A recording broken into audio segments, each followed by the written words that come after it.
How to add Amazon link to TikTok. First of all, open up the TikTok application on your phone. You will then be taken to the TikTok homepage. Here, you can explore and view TikTok Reels. On this page, go to the bottom right corner and tap on Profile. You can edit and view your profile information from here. Now go back to your main menu and open up the Chrome browser. Then, go to the product page you want to link on Amazon.com. Now scroll down and tap on the share icon below the product picture. Here, you can view all the sharing options as well as other options below. Tap on Copy to copy the link. Now go back to your TikTok profile and tap on Edit Profile.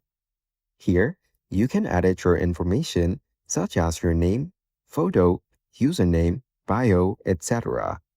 Go over to Links.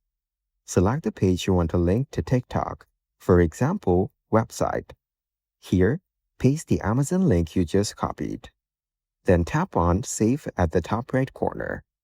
You have now successfully linked this page to TikTok. Now go back to your profile and you can see that the link is now in the bio section. Following these steps, you can easily add Amazon link to TikTok.